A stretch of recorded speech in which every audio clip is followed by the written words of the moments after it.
Hello student, welcome back to our channel smart achiever. Student, आज हम बात करने वाले हैं क्लास 9th के most important, most demanding chapter the fundamental unit of life cell.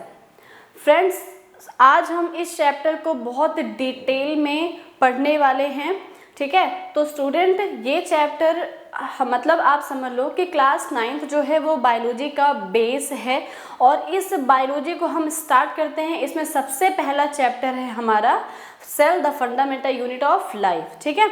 Actually bio में हम हर एक लिविंग ऑर्गेनिज्म के बारे में पढ़ते हैं और वो लिविंग ऑर्गेनिज्म जो है वो सेल से मिलके बने हुए हैं। तो इसलिए बायोलॉजी क्लास 9 का सबसे पहला चैप्टर जो हमारा फर्स्ट चैप्टर है वो the fundamental unit of life मतलब सेल है, ठीक है। तो बेटा, आज हम ये देखने वाले हैं कि हमारे इस क्लास में, हमारे आज के इस लेक्चर में हम कौन कौन से टॉपिक कवर करने वाले हैं। तो ये जो हमारा चैप्टर है बेटा, इस चैप्टर में हम सबसे पहले पढ़ेंगे इंट्रोडक्शन ऑफ द सेल, कि सेल क्या है, सेल कैसे है, एक लिविंग ऑर्गेनिज्म की बॉडी कैसे बनी हुई है, उसमें सेल का क्या कंट्रीब्यूशन है, हम ये सारी चीज़ें इंट्रोडक्शन में डिस्कस करेंगे। नेक्स्ट हम बात करेंगे डिस्कवरी की, कि सेल की डिस्कवरी किसने की, कब की, कैसे की, ठीक है। ये सारी चीज़ें हम यहाँ डिस्कवरी में देखेंगे। थर्ड बेटा हमारा टॉपिक है सेल थ्योरी। सेल की डिस्कवरी के बाद और भी साइंटिस्ट आते हैं और वो सेल के बारे में अपना अलग अलग एक पॉइंट ऑफ व्यू देते हैं, ठीक है। और वो क्या है बेटा, वो हमारी कलेक्टिवली उसको हम क्या बोलते हैं, सेल थ्योरी बोलते हैं। उसके बाद हम सेल थ्योरी को डिस्कस करेंगे। उसके बाद हम बात करेंगे टाइप्स ऑफ ऑर्गेनिज्म। देखो बेटा, एक्चुअली जो हमारे ऑर्गेनिज्म हैं कुछ ऐसे हैं जिनकी बॉडी में जिन्हें मतलब सेल का कॉम्पोजिशन हमें देखेंगे। और बेटा, सेल के कॉम्पोजिशन के बेस पे, सेल कॉम्पोजिशन के आधार पे ऑर्गेनिज्म को अलग अलग टाइप्स में डिवाइड किया गया है, अलग अलग टाइप्स में रखा गया है, वो हम यहाँ पर डिस्कस करेंगे। नेक्स्ट अब हम बात करेंगे बेटा, हमारा आज का लास्ट टॉपिक जो होने वाला है वो है सेल शेप एंड साइज। तो जो लिविंग ऑर्गेनिज्म है, जो उसकी बॉडी सेल से मिलके बनी है, तो उस सेल के शेप क्या हैं और सेल का साइज क्या है, ठीक है। तो आज हम इन सारे टॉपिक को कवर करने वाले हैं। हमारी ये जो आज की क्लास है वो इन सारे टॉपिक को हम इसमें देखने वाले हैं, ठीक है। तो बेटा, सेल इज द, चलो बेटा आज हम स्टार्ट करने वाले हैं सबसे पहले सेल के बारे में। तो बेटा यहाँ पर देखना आप, cell is the fundamental structural and functional unit of life. Cell is the fundamental structural and functional unit of life. बेटा, स्ट्रक्चरल का मतलब ये है कि उस लिविंग ऑर्गेनिज्म की जो बॉडी है, उसके बॉडी का जो स्ट्रक्चर है वो किसकी वजह से है, वो सेल की वजह से है। और उस बॉडी के जो फंक्शन हो रहे हैं, उस बॉडी के जो फंक्शन परफॉर्म हो रहे हैं, वो सब के सब किसकी वजह से हो पा रहे हैं, सेल की वजह से हो पा रहे हैं। तो इसका मतलब ये है कि सेल जो है वो एक लिविंग ऑर्गेनिज्म के स्ट्रक्चरल एंड फंक्शनल यूनिट होता है, ठीक है। नेक्स्ट, अब बेटा सेल जो है, यहाँ पे हम बात करते हैं कि एक जो हमारा सेल है, उसके जो सेल है वो बहुत सारे सेल आपस में जब मिलते हैं तो वो एक बॉडी को फॉर्म करते हैं, एक लिविंग बॉडी का फॉर्मेशन होता है। तो इसलिए बेटा ये क्या है, हमारे बॉडी का स्ट्रक्चरल एंड फंक्शनल यूनिट होता है। हमारे बॉडी के स्ट्रक्चर, हमारे बॉडी के फंक्शन, या फिर किसी भी एक लिविंग बॉडी बेटा देखो, यहाँ पर लाइफ का मतलब है बेटा, लाइफ का मतलब है लिविंग ऑर्गेनिज्म। लाइफ का मतलब क्या है, लिविंग ऑर्गेनिज्म। एक लिविंग ऑर्गेनिज्म की जो बॉडी है वो किससे मिलके बनी है, सेल से मिलके बनी है। अब ये लिविंग ऑर्गेनिज्म कुछ भी हो सकता है, कुछ भी, वो एक प्लांट हो सकता है, वो एक एनिमल बॉडी हो सकती है, एक प्लांट बॉडी हो सकती है, एक एल्गी की बॉडी, एक बैक्टीरिया, एक फंजाई, कुछ भी हो सकता है बेटा। हर एक लिविंग ऑर्गेनिज्म की जो बॉडी है वो सेल से ही मिलके बनी हुई है। तो बेटा लाइफ का मतलब यहाँ पर क्या है, लिविंग ऑर्गेनिज्म। लिविंग ऑर्गेनिज्म की जो बॉडी है वो सेल से मिलकर बनी है। ठीक है, अब हम बात करने वाले हैं structural organisation of a living organism. आखिर एक लिविंग ऑर्गेनिज्म की बॉडी बनती कैसे है, कैसे बनती है? तो बेटा देखो, सबसे पहले क्या है, सबसे पहले एक सेल का फॉर्मेशन होता है, एक सेल बनता है। ठीक है, नेक्स्ट अब इन सेल में डिवीजन होता है। क्या होता है? डिवीजन होता है। यहाँ पर देखो हमने क्या किया, यहाँ पर हमने एक सेल लिया, ठीक है, इस सेल में क्या किया, इस सेल में डिवीजन हुआ, और बेटा डिवीजन जब होगा तो इस सेल का एक ग्रुप बन जाएगा, और जब इसका ग्रुप बन जाएगा तो हम उसे क्या बोलेंगे, टिश्यू। तो उससे क्या बनेगा बेटा, टिश्यू। ठीक है, नेक्स्ट बेटा अब इस टिश्यू में डिवीजन की प्रोसेस फर्दर होती रहती है, और बेटा इन टिश्यू का भी क्या बनता है, एक ग्रुप बन जाता है, और इसके ग्रुप से बनते हैं हमारे बॉडी के ऑर्गन। ठीक है, ऑर्गन जैसे कि हमारे क्या हैं बेटा, हमारे लीवर हैं, ब्रेन हैं, हार्ट हैं, हमारे आईज, नोज, ये सब क्या है, डिफरेंट डिफरेंट ऑर्गन हैं। ठीक है, तो बेटा अब जो ये डिफरेंट डिफरेंट ऑर्गन हैं, इनका जब ग्रुप बनता है, इनका भी जब ग्रुप बनता है, क्योंकि सेल डिवीजन जो है वो हो रहा होता है, तो इन ऑर्गन्स का जब ग्रुप बनता है तब एक ऑर्गन सिस्टम बनता है। क्या बनता है बेटा, ऑर्गन सिस्टम का फॉर्मेशन होता है। ऑर्गन सिस्टम बोले तो ऑर्गन सिस्टम का मतलब है बेटा, जैसे हमारे बॉडी में डाइजेस्टिव सिस्टम है, एक्सक्रीटरी सिस्टम है, रेस्पिरेटरी सिस्टम है, नर्वस सिस्टम है, ओ भाई मतलब इतने सारे सिस्टम हैं बेटा, इतने सारे ऑर्गन सिस्टम हैं, और ये सारे के सारे जब ऑर्गन सिस्टम मिलते हैं तो इनके ग्रुप से बेटा एक बॉडी का फॉर्मेशन होता है, एक लिविंग बॉडी फॉर्म होती है। तो बेटा इसलिए जो हमारे बॉडी का स्ट्रक्चरल ऑर्गेनाइजेशन है वो पॉसिबल हो पाता है just because of the cell. ठीक है, सबसे पहले एक सेल बनता है, उस सेल में डिवीजन होता है, और उस डिवीजन से सेल के ग्रुप बन जाते हैं, ग्रुप से टिश्यू बनता है, टिश्यू से क्या बनता है, ऑर्गन बनता है। ऑर्गन के एग्जाम्पल बेटा जैसे हमारे ब्रेन है, लीवर है, किडनी है, हार्ट है, लंग्स हैं, ये क्या है, हमारे डिफरेंट डिफरेंट ऑर्गन हैं। इन डिफरेंट डिफरेंट ऑर्गन्स का भी जब एक ग्रुप बनता है तो जाके एक ऑर्गन सिस्टम बनता है। और बेटा ऑर्गन सिस्टम बहुत सारे हैं हमारे बॉडी में, जैसे कि फॉर एग्जाम्पल डाइजेस्टिव सिस्टम। अब जो हमारा डाइजेस्टिव सिस्टम है बेटा उसमें बहुत सारे ऑर्गन का इन्वॉल्वमेंट है। हमारे डाइजेस्टिव सिस्टम में क्या है, एक हमारा बेटा माउथ है, इसोफेगस है, स्मॉल इंटेस्टाइन है, लार्ज इंटेस्टाइन है, स्टमक है, ये बहुत सारे ऑर्गन्स हैं। इन ऑर्गन्स का ग्रुप बना तो एक सिस्टम बन गया, और उस सिस्टम का हमने नाम क्या दिया, डाइजेस्टिव सिस्टम। बेटा डाइजेस्टिव सिस्टम नाम इसलिए दिया क्योंकि ये सारे के सारे जो ऑर्गन हैं वो डाइजेशन में हेल्प करा रहे हैं, वो डाइजेशन करा रहे हैं, तो इसलिए इन सारे ऑर्गन्स को कलेक्टिवली हम क्या बोलते हैं, डाइजेस्टिव सिस्टम। ठीक है, इतना चीजें क्लियर हुआ। अब बेटा इन ऑर्गन सिस्टम का भी एक ग्रुप बनता है। ठीक है, हमारे बॉडी में बहुत सारे ऑर्गन सिस्टम हैं, इनका एक ग्रुप बनता है, तब एक बॉडी का फॉर्मेशन होता है। ओके, तो बेटा ये हमारा क्या हो गया, ये हमारा हो गया। अच्छा एक चीज मैं आपको यहाँ पे और समझा रही हूँ, देखो जैसे कि बहुत सारे छोटे छोटे ब्रिक्स, ये हमने क्या लिया है, ब्रिक्स लिया है। इन बहुत सारे छोटे छोटे ब्रिक्स से क्या बनता है बेटा, जैसे वॉल्स बनते हैं। क्या बनते हैं, वॉल्स बनते हैं। इन बहुत सारे वॉल से एक रूम बनता है ना, क्या बनता है, एक रूम बनता है। और अलग अलग different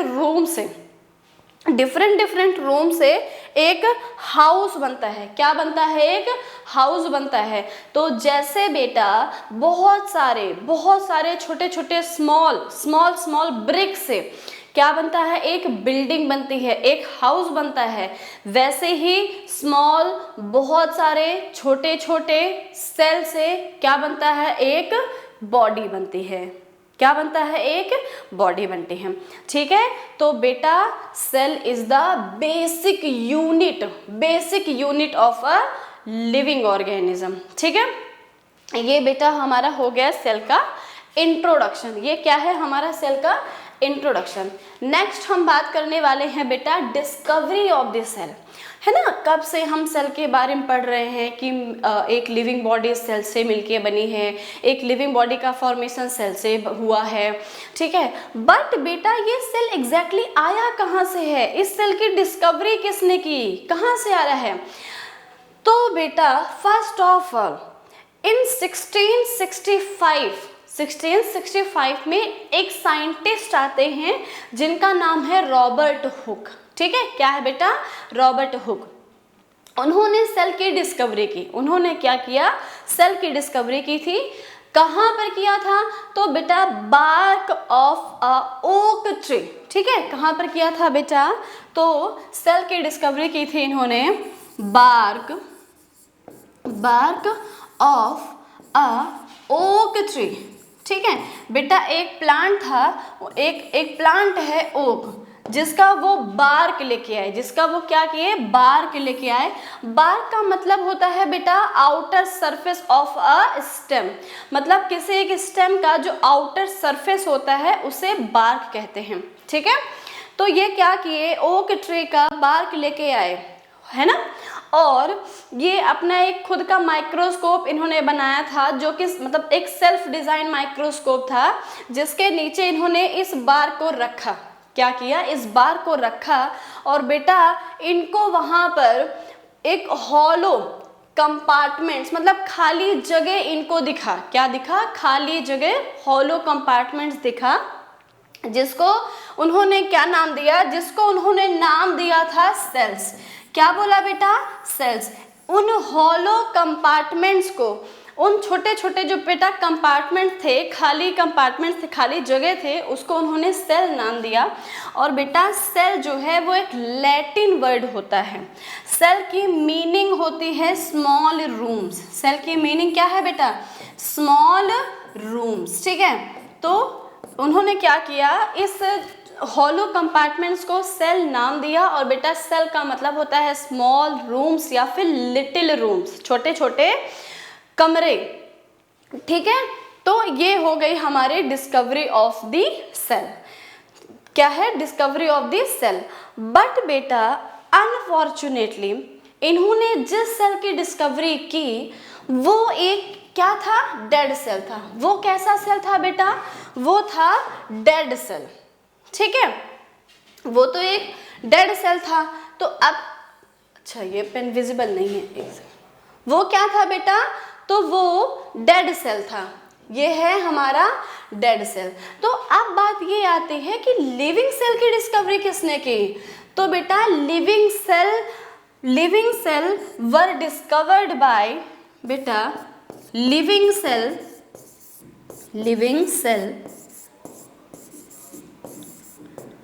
were discovered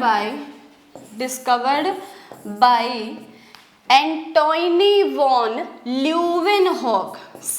Living cell were discovered by Antony von Leeuwenhoek. अब इन्होंने लिविंग सेल की डिस्कवरी कब की, किस ईयर में की, तो बेटा लिविंग सेल की डिस्कवरी हुई थी इन 1674 में। कब हुई, 1674 में लिविंग सेल की डिस्कवरी एंटोनी वॉन ल्यूवेनहॉक ने की। ठीक है, तो एग्जाम में क्वेश्चन आप देखना, सेल की डिस्कवरी किसने की। तो बेटा अगर सेल की डिस्कवरी पूछा है तो क्या बताओगे, रॉबर्ट हुक। किसने किया, रॉबर्ट हुक ने। बट अगर आपसे क्वेश्चन पूछा है लिविंग सेल की डिस्कवरी किसने की, तो आप क्या बताएंगे बेटा, लिविंग सेल की डिस्कवरी की एंटोनी वॉन ल्यूवेनहॉक ने। तो आपका आंसर क्या होगा, एंटोनी वॉन ल्यूवेनहॉक। ठीक है, तो बेटा ये बात हो गई हमारे सेल की डिस्कवरी की। किसकी, सेल की डिस्कवरी की।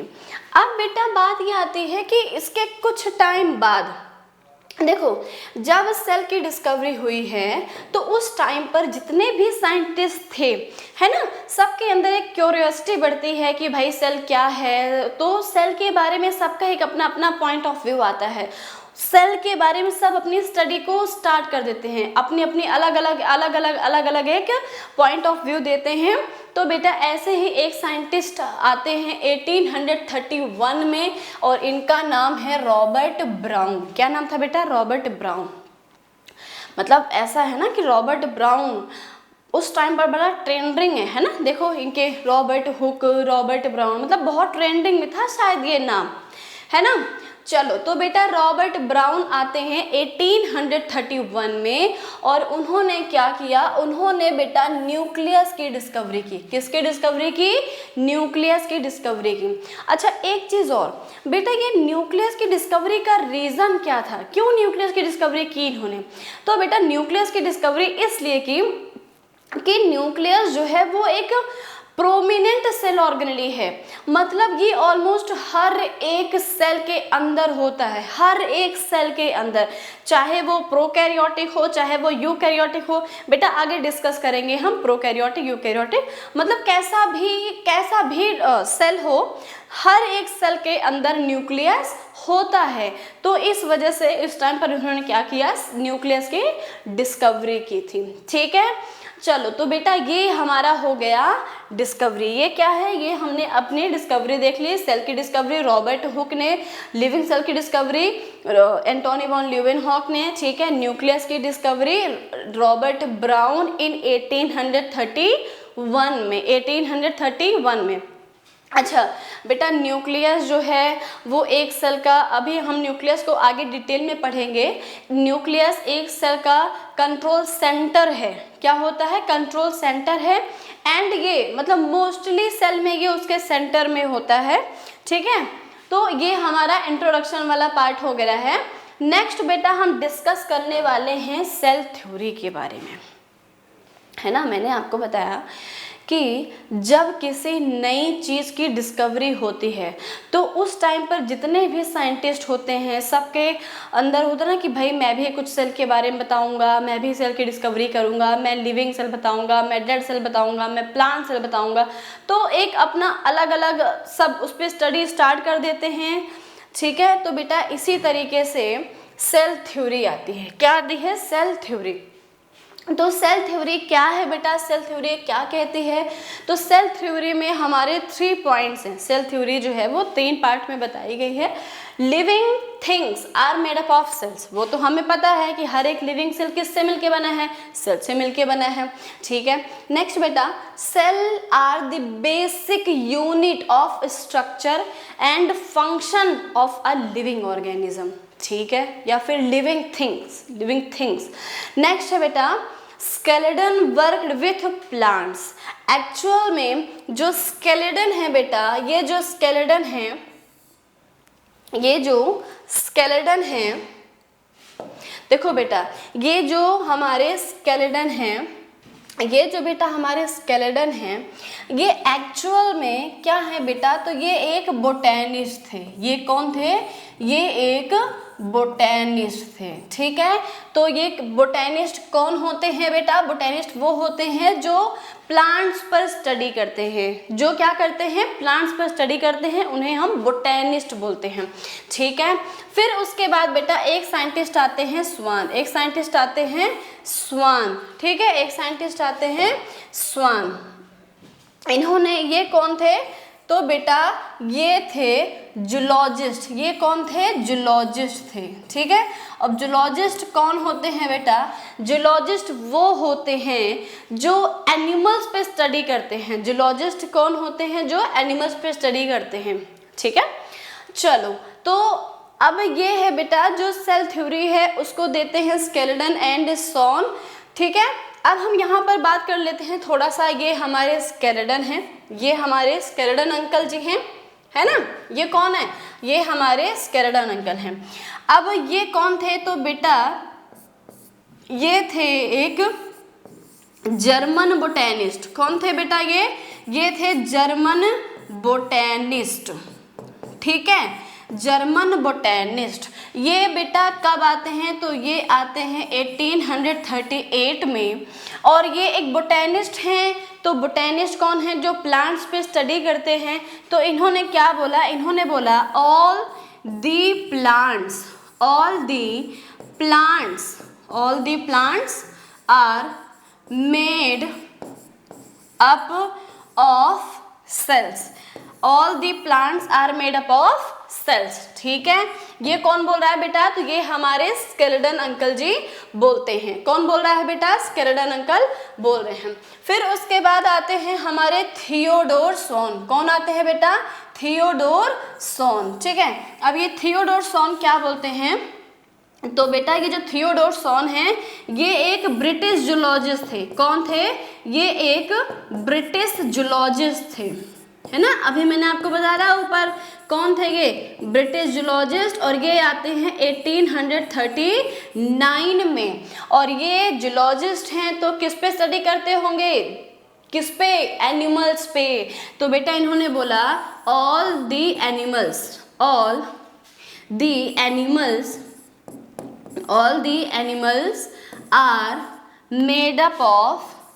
are made up of the cells। हर एक एनिमल्स जो है बेटा वो सेल से मिलके बने हैं। ठीक है, तो बेटा जो हमारे जर्मन बोटेनिस्ट हैं, कौन है? जर्मन बोटेनिस्ट हैं। ये आते हैं 1838 में, जो इनका नाम है, क्या नाम है बेटा? Matthias Schleiden. और ये बोलते हैं कि हर एक प्लांट जो है वो सेल से मिलके बना है। फिर उसके जस्ट एक साल बाद बेटा आते हैं हमारे थियोडोर सोन, जो कि एक ब्रिटिश जूलॉजिस्ट है। ये बोलते हैं all the animals are made up of cells. ठीक है, तो बेटा अब ये रुडोल्फ विर्चो अंकल कौन है? ये जो रुडोल्फ विर्चो है ये कौन है? तो बेटा इन्होंने क्या किया था? इन्होंने सेल थ्योरी को एक्सटेंड किया था। इन्होंने क्या किया था? सेल थ्योरी को एक्सटेंड किया था। ये क्या है? देखो, sales comes from other sales. और ये किसका स्टेटमेंट है बेटा? ये है रुडोल्फ विर्चो का। तो इन्होंने क्या किया था? विर्चो ने अपना एक स्टेटमेंट दिया था। विर्चो ने क्या किया? अपना एक स्टेटमेंट दिया था। इनका स्टेटमेंट था ओमनीज सेलुला।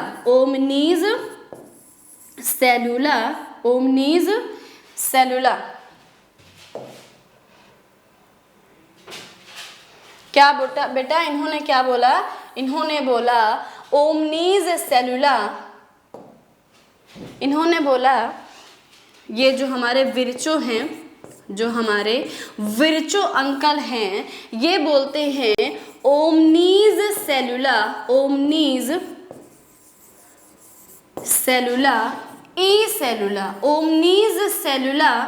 ई सेलुला। बेटा इसका मतलब क्या है? What is the meaning of that? तो बेटा ओमनीज सेलुला ई सेलुला का मतलब है all the new cell arises from pre existing cell. इसका मतलब क्या है बेटा? All the new cells arises from pre existing cell. क्या है बेटा? Pre existing cells. जो भी नए सेल हैं वो पुराने सेल से ही बनते हैं। जितने भी हमारे नए सेल हैं वो पुराने सेल से ही बनते हैं। बेटा वो तो हमने भी देखा कि पुराना एक सेल है, उस सेल में क्या होगा? डिवीज़न की प्रोसेस होगी। क्या होगा बेटा? उस सेल में डिवीज़न होगा और वो सेल डिवाइड करके नया सेल बनाता है। ठीक है, तो प्री एग्जिस्टिंग सेल मतलब जो पहले से एग्जिस्ट कर रहे हैं उसी सेल से नए सेल का निर्माण होता है। ये बोलते हैं रुडोल्फ विर्चो। तो बेटा सेल थ्योरी को किसने दिया? सेल थ्योरी को स्केलेटन एंड सोन ने दिया था। इन्होंने क्या बोला कि all the animals, all the living beings are made up of cells. ठीक है, फिर उसके बाद अब विर्चो आते हैं, बोलते हैं भाई हम आपकी बात से बिल्कुल सहमत हैं, बट ये तो बताओ कि आखिर सेल आया कहाँ से है। तो रुडोल्फ विर्चो जो है, जो पूछ रहे हैं, वो बोलते हैं कि चलो कोई बात नहीं, मैं ही बता देता हूँ। तो इनका कहना ये है ओमनीज सेलुला ई सेलुला। इसका मतलब क्या है? तो बेटा इसका मतलब होता है all the new cell arises from pre existing cell. हर एक नए सेल का निर्माण पुराने सेल से ही होता है, ठीक है। ये बोलते हैं हमारे रुडोल्फ विर्चो। और रॉबर्ट हुक कौन है? रॉबर्ट हुक तो आपको पता ही है, क्या किया था बेटा? सेल की डिस्कवरी की, ठीक है। तो रॉबर्ट हुक सेल की discovery, Schleiden and Schwann cell theory, and Rudolf Virchow extension of cell theory. अच्छा बेटा एक चीज और, ये रुडोल्फ विर्चो जो हैं ये कब आते हैं? तो बेटा ये आए हैं 1855 में। कब आ रहे हैं बेटा? ये आ रहे हैं 1855 में, ठीक है। कब आते हैं? 1855 में आते हैं रुडोल्फ विर्चो। ओके, नेक्स्ट हम आगे बढ़ते हैं बेटा। तो अब जो हमारा ये सेल है, सेल के कॉम्पोजिशन के आधार पे, कॉम्पोजिशन के बेस पे हमने ऑर्गेनिज्म को दो पार्ट में डिवाइड किया है। तो बेटा on the basis of cell composition the organism are divided into two types, ठीक है। कितने टाइप्स के हैं? टू टाइप्स के। तो बेटा एक है यूनिसेलुलर ऑर्गेनिज्म एंड अदर क्या है बेटा? Multi cellular organism. बेटा यूनि का मतलब क्या होता है? तो बेटा यहाँ पे देखना जरा आप, यूनिसेलुलर, यूनि का मतलब होता है सिंगल, ठीक है, सिंगल सेल। ऐसे ऑर्गेनिज्म जो सिर्फ एकमात्र सिंगल सेल से बने हैं उनको हम बोलते हैं यूनिसेलुलर ऑर्गेनिज्म, ठीक है। Next multi cellular. तो बेटा मल्टी का मतलब क्या होता है? मल्टी का तो मतलब होता है बहुत सारे। तो बेटा मल्टी मतलब बहुत सारे या फिर मैनी सेल्स। तो बेटा ऐसे ऑर्गेनिज्म जो बहुत सारे सेल से मिलके बने हैं उनको मल्टी सेलुलर ऑर्गेनिज्म कहते हैं, ठीक है। Unicellular organism, multi cellular organism. Okay, अब unicellular organism that only have a single cell, and multicellular organism that have organism consisting of many cells। अब बेटा इस यूनिसेलुलर ऑर्गेनिज्म के एग्जाम्पल्स क्या हैं? तो यूनिसेलुलर ऑर्गेनिज्म के एग्जाम्पल जैसे कि आपने सुना होगा बहुत फेमस क्या है? अमीबा। अमीबा क्या है? बड़ा फेमस है ना। बचपन से हम इसके बारे में पढ़ते आ रहे हैं। अभी आगे बात करेंगे हम अमीबा की। अभी क्या है बेटा? इसका एग्जाम्पल अमीबा हो गया, एंड बैक्टीरिया हो गए, पैरामीशियम हो गए। इसके एक दो एग्जाम्पल्स मैं आपको और बता देती हूँ, जैसे कि हमारा है क्लेमाइडोमोनास। क्या है बेटा? क्लेमाइडोमोनास जो है ये भी इसका एक एग्जाम्पल है, ठीक है। इसका क्या है? एक एग्जाम्पल होता है। चलो मैं यहीं पे लिख देती हूँ, रुको एक सेकेंड। ये देखो यहाँ पे अमीबा के साथ साथ बेटा एक और लिख देती हूँ मैं, युगलीना। क्या है बेटा? युगलीना भी एक यूनिसेलुलर का एग्जाम्पल होता है। एक और लिख देती हूँ मैं, क्लेमाइडोमोनास के क्या है बेटा? क्लेमाइडोमोनास ये भी क्या है? ये भी एक यूनिसेलुलर ऑर्गेनिज्म है, ठीक है। तो बेटा ये हमारे यूनिसेलुलर ऑर्गेनिज्म के एग्जाम्पल हैं, अमीबा है, पैरामीशियम है, युगलीना है, क्लेमाइडोमोनास है, एंड बैक्टीरिया। एंड बैक्टीरिया क्या है बेटा? यूनिसेलुलर के एग्जाम्पल्स हैं। ओके, देन हम बात करते हैं मल्टी सेलुलर की। तो मल्टी सेलुलर ऑर्गेनिज्म में प्लांट्स हैं, एनिमल्स हैं, ह्यूमन बॉडी है, एल्गी हैं, बहुत सारे एल्गी, बहुत सारे फंजाई, ये सब क्या है? मल्टी सेलुलर ऑर्गेनिज्म है। तो बेटा on the basis of cell composition, living organism divided into living organism are two types. The first one is unicellular जो कि सिंगल सेल से मिलके बने हैं, and second one is multi cellular, बहुत सारे मैनी सेल से मिलके बने हैं। अच्छा, ये जो यूनिसेलुलर हैं बेटा, इनकी बॉडी के जितने भी फंक्शन हैं लाइक रेस्पिरेशन, ट्रांसपिरेशन, जैसे कि रेस्पिरेशन, ट्रांसपोर्टेशन, न्यूट्रिशन, एक्सक्रीशन, ये सारे के सारे फंक्शन बेटा इसी एक सेल से ही परफॉर्म किया जाता है। यही एक सेल उसको परफॉर्म करता है। और यहाँ पर भाई मल्टी सेलुलर है तो हर एक सेल जो है वो डिफरेंट फंक्शन के लिए क्या है? वेल ऑर्गेनाइज्ड है। ओके, तो बेटा ये हमारे टाइप्स ऑफ ऑर्गेनिज्म हो गए। नेक्स्ट हम बात करने वाले हैं बेटा सेल के शेप एंड साइज। देखो सेल के शेप एंड साइज, तो जो हमारे सेल हैं वो डिफरेंट डिफरेंट शेप के हो सकते हैं। सेल्स जनरली आर स्फेरिकल हो सकते हैं, बाइकॉन्केव हैं, ओवल हैं, ब्रांच्ड हैं, स्पिंडल हैं, एलिप्टिकल हैं, बहुत सारे सेल के अलग अलग शेप होते हैं। शेप एंड साइज क्या है बेटा, डिफरेंट डिफरेंट हैं। यहाँ पर हमने ह्यूमन बॉडी के कुछ सेल्स उठाए हैं। ह्यूमन बॉडी क्या है बेटा, human body multi cellular organism है।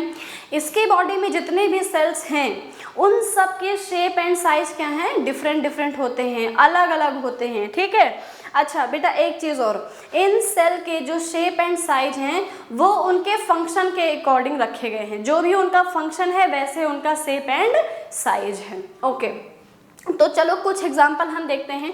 बेटा ये है हमारे स्मूथ मसल्स, जो हमारे बॉडी में मसल्स हैं ये उसके सेल हैं। ये क्या हैं, हमारे मसल्स के सेल हैं। और इनका शेप कैसा है बेटा, तो इनका शेप कैसा है, इनका शेप होता है स्पिंडल। ये किस शेप के हैं बेटा, स्पिंडल शेप के हैं, ठीक है, स्पिंडल शेप के हैं। अब हम बात करते हैं, ये है हमारे ब्लड सेल। ये क्या है, ये हमारे ब्लड सेल्स हैं।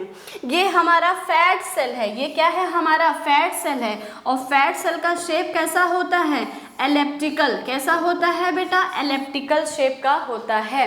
ये हमारे नर्व सेल हैं। क्या है, ये नर्व सेल है, हमारे ब्रेन में पाए जाते हैं और स्पाइनल कॉर्ड में पाए जाते हैं।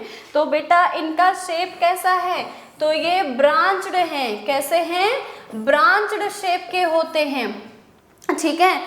अब उसके बाद हम बात करते हैं, बेटा ये जो हमारे सेल्स हैं, उसके बाद हम बात करते हैं ये जो हमारे स्पर्म सेल हैं। स्पर्म सेल ये क्या होते हैं, तो इनका जो ये हेड है, इनका ये जो हेड है वो तो ओवल शेप का है। कैसा है बेटा, ओवल है। और जो इनकी टेल है, ये देखो हेड क्या है, ओवल है, हेड क्या है, ओवल है। और बाकी इनकी एक लॉन्ग टेल होती है, ठीक है। अब ये हमारे बोन सेल हैं, जो हमारी बॉडी में बोन्स हैं, जो हमारी हड्डियां हैं, उनके जो सेल हैं वो इस तरीके से होते हैं। अच्छा बेटा इसका नाम क्या है, तो इसका नाम है ऑबलेट। कैसा है ये, ऑबलेट, ठीक है। ये कौन सा शेप है, ऑबलेट शेप का है। ब्लड सेल्स हैं, ब्लड सेल में आरबीसी है, तो बेटा आरबीसी होता है बाइकॉनकेव। कैसा होता है, बाइकॉनकेव होता है। ये हमारे डब्ल्यूबीसी हैं। क्या है बेटा, डब्ल्यूबीसी। डब्ल्यूबीसी का शेप होता है अमीबॉइड। कैसा शेप है, अमीबॉइड। अमीबॉइड बोले तो there is no fixed shape, इनका कोई भी फिक्स शेप नहीं होता है। जैसे अमीबा का कोई फिक्स शेप नहीं है, वैसे ही डब्ल्यूबीसी का कोई भी फिक्स शेप नहीं होता है। ओके, तो बेटा ये हमारे बॉडी के सेल हैं।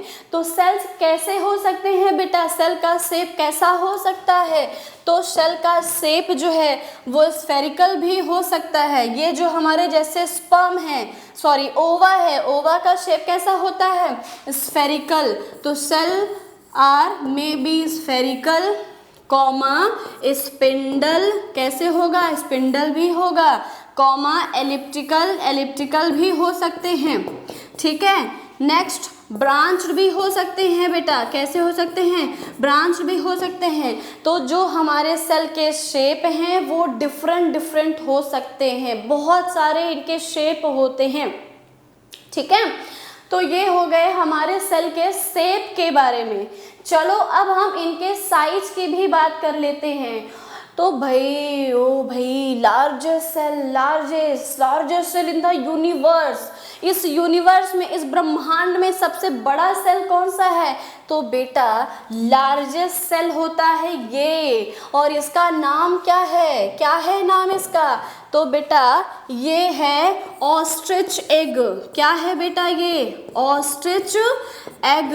ये बेटा ऑस्ट्रिच एग की सेल है और ये बहुत बड़ा है, लार्जेस्ट है। कैसा है बेटा, ये लार्जेस्ट सेल होता है ऑस्ट्रिच एग, ठीक है। क्या है बेटा, largest cell in the universe is the ostrich egg cell. And smallest cell क्या है बेटा, स्मॉलेस्ट सेल, स्मॉलेस्ट सेल तो स्मॉलेस्ट सेल होता है एक बैक्टीरिया का, और बैक्टीरिया का नाम है माइकोप्लाज्मा। क्या नाम है? माइकोप्लाज्मा। अच्छा बेटा, इस बैक्टीरिया का एक नाम और है, इसका एक नाम और है PPLO। क्या नाम है बेटा? PPLO। PPLO का पूरा नाम है प्लूरो, क्या नाम है? Pleuro pneumonia, pleuro pneumonia like organism, pleuro pneumonia like organism, ये है इसका फुल फॉर्म। तो बेटा स्मॉलेस्ट सेल होता है हमारा माइकोप्लाज्मा, जो कि एक बैक्टीरिया का सेल है, एक बैक्टीरिया है। और बेटा इसका एक और नाम है PPLO, pleuro pneumonia like organism. ठीक है, अब हम बात कर लेते हैं थोड़ा सा ह्यूमन बॉडी के केस में। तो बेटा ह्यूमन बॉडी में लार्जेस्ट सेल कौन सा है? Largest cell in the human body. तो बेटा ह्यूमन बॉडी में लार्जेस्ट सेल क्या है बताओगे? Largest cell of human body, तो ये होता है बेटा हमारे जो ओवम है, ओवम या फिर ओवा, ये क्या है बेटा? लार्जेस्ट सेल हैं, और ये फीमेल बॉडी में बनते हैं, इसलिए हम इनको फीमेल गैमीट बोलते हैं। ठीक है, तो लार्जेस्ट सेल क्या है बेटा? लार्जेस्ट सेल है हमारी ओवा। अब बात करते हैं smallest cell in the human body, smallest cell in the human body, तो वो क्या है? तो वो होता है बेटा RBC। क्या है हमारे? RBC हमारे ब्लड में पाए जाते हैं, रेड ब्लड सेल्स। तो ये क्या है? सबसे छोटे सेल होते हैं। अब अगर हम बात करें बेटा लॉन्गेस्ट सेल, किसकी बात करते हैं? Longest cell. तो बेटा हमारे बॉडी में longest cell in the human body, longest cell in the human body, तो वो होता है बेटा हमारे नर्व सेल। क्या है? Nerve cell. और इन नर्व सेल का नाम क्या है? न्यूरॉन्स। कहाँ पर होते हैं? ब्रेन एंड स्पाइनल कॉर्ड, ये मिलके हमारा CNS बनाते हैं, सेंट्रल नर्वस सिस्टम। तो बेटा लॉन्गेस्ट का मतलब जो लेंथ वाइज लंबा है, एंड लार्जेस्ट का मतलब जिसकी लेंथ भी ज़्यादा है, विड्थ भी ज़्यादा है, तो वो क्या है? लार्जेस्ट है। लार्जेस्ट सेल है हमारा ओवा, जो कि फीमेल बॉडी में बनता है, और इसे फीमेल गैमिट सेल बोलते हैं। ओके, नेक्स्ट है बेटा स्मॉलेस्ट सेल हमारी RBC है, जो हमारे ब्लड में पाई जाती है, blood cells. And longest cell ये कौन है? ये है हमारा नर्व सेल। क्या है? Nerve cell. और इस नर्व सेल का नाम क्या है बेटा? नर्व सेल का नाम है न्यूरॉन्स। ठीक है, तो बेटा आज के क्लास में हम इतना ही डिस्कस करेंगे, इसके आगे का हम नेक्स्ट क्लास में कंटिन्यू करेंगे। बेटा अगर आपको वीडियो अच्छी लगी हो तो आप इसको लाइक कीजिएगा, ज़्यादा से ज़्यादा वीडियो को शेयर कीजिए, और अगर आप चैनल पर नए हो तो चैनल को सब्सक्राइब करना मत भूलिएगा। ठीक है बच्चा, मिलते हैं नेक्स्ट क्लास में, तब तक के लिए बाय एंड टेक केयर।